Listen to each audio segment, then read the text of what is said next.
You're what it is, guys. Your boy RoyalJZ. So we're back at it again with another video. So look, remember when I put Galaxy gas on my mini bike and it went correct? Oh hell! It launched me off the bike and landed me on my backside. Yeah. So for today's video, we're gonna be making a video on how to hook it up the correct way. A switch, not just a direct shot of 30 shot of nitrous. So we got a brand new bottle of nitrous, aka Galaxy gas, aka whipped cream maker, flavor taster, whatever you want to call it. So we're gonna be hooking it up to the mini bike today. So let's get into today's video. Alright, so the main bread and butter is this battery, this little baby battery. I think it's like a 12 volt 13 volt cycle battery or something, and this switch right here. So this is like a solenoid. So basically, if I'm not mistaken, one of these sides plug in somewhere with the wiring. Then you got these little adapters. These are hose adapters that connect into this valve that we're gonna put these hardened lines into there somewhere with these. Then we got these little wires. I'm not gonna lie, I probably didn't need these type of style of wires because I know how to hook up like music and cars, so I could have just probably used some radio wire. But the kid or the adult, whoever it was, used these because I guess they connect together like that. So yeah, so we're gonna figure it out and we're gonna try it out. So let's get to it. Alright, so I forgot to show you guys, this is a regulator. So this screws on top of the Galaxy gas and twist this knob at the top and it prime the system to a certain point. So you're not gonna go too crazy. Alright, so here's the setup. So we got a 12 volt battery, we got a switch. So this switch, whenever we want to activate the nitrous, we click it. Then we got a solenoid. So the solenoid is going to be connected to the Galaxy gas. Then this is going to have a line feeding its way to the carburetor. Then the Galaxy gas is going to have a regulator where we can basically open it. It kind of makes sense, hopefully, to y'all. But so what we got to figure out is how we're going to get 12 volts to the, let's see, I forgot, I think we need 12 volts to the switch to activate this. So that's what I got to figure out, because if I just do it like this, hardwire it, it'll work. Let's see. So let me see if I hear that click. So yeah, so that's the part of wiring that I don't be understanding. I got like bud connectors, so I can disconnect and connect them. So I got to really brainstorm. So I was gonna use this wire that I pre-connected. Alright, so with a little bit of research, just a little search, simple Google search. So the battery, okay, we got that.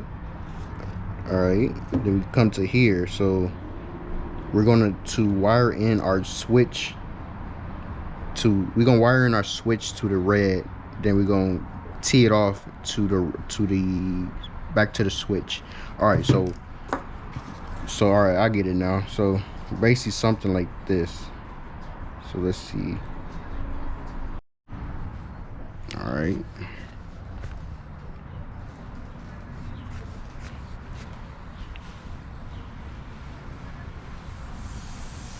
see, we're building pressure. So since we're building pressure and I don't have that blocked up, we're gonna stop that and we're gonna connect this line to this fitting right here. So something like that. We should have locked in place. Let's move this out the way. And then if we do that, put this ground back in. Ooh, we got action. Alright, so we're good to go.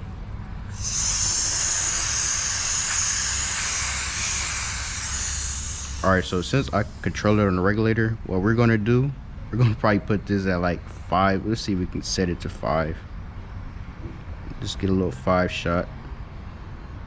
I want to see how much adjustability. Okay. Put the ground.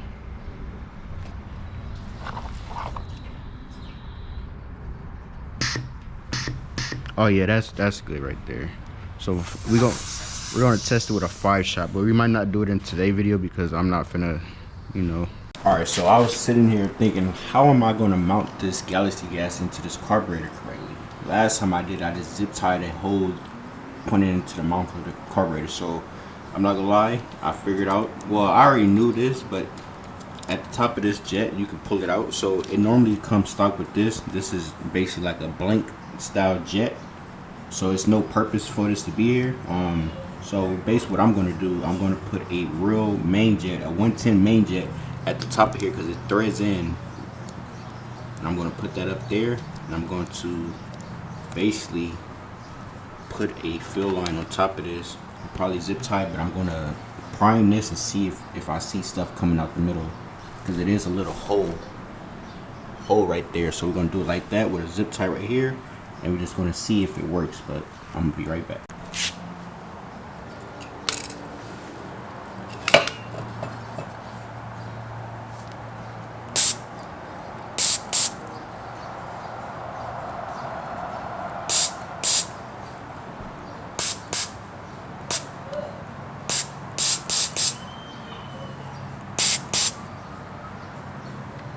Alright, so what I noticed what's happening is, so with this line connected, so mind you, this line basically sucks. It siphons fuels from the bowl and bring it here at like top, and this is like a pirate jet. So what's happening is it's shooting fuel out of here. So I might start the bike up and try it and see if it's capable of running like that, and it might even help with the Galaxy gas. But with it disconnected and plugged off like that, it is shooting the Galaxy gas into the front of the carburetor. So we're gonna try out both ways and see which one works. And yeah, man.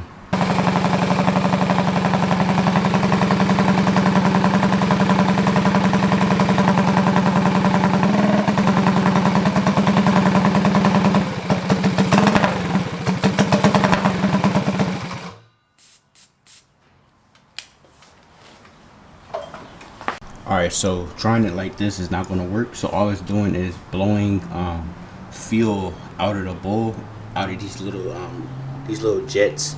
So what I'm going to do is I'm going to put my hand over here so it can just spray into this outlet without the fuel coming out the bowl piece. But yeah, man, we're going to try it again.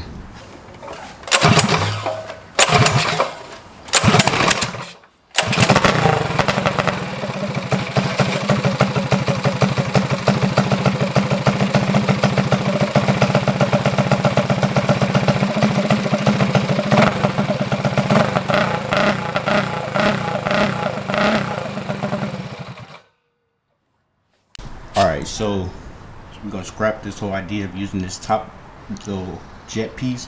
That is not working at all. So I might just buy an air filter and tap it with a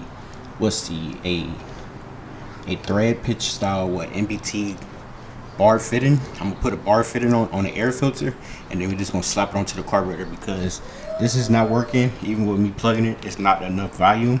Only if I drill this out, but I'm not trying to do that.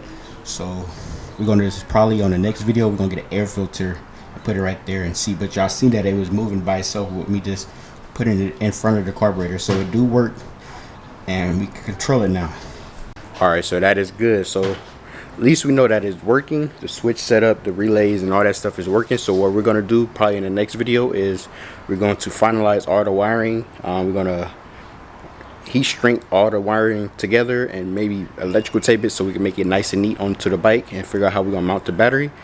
But it is working through the button. But yeah, man, I'm gonna see y'all in the next video. If you're new to the channel, make sure you like, comment, subscribe, and thank y'all for tuning in. Peace out.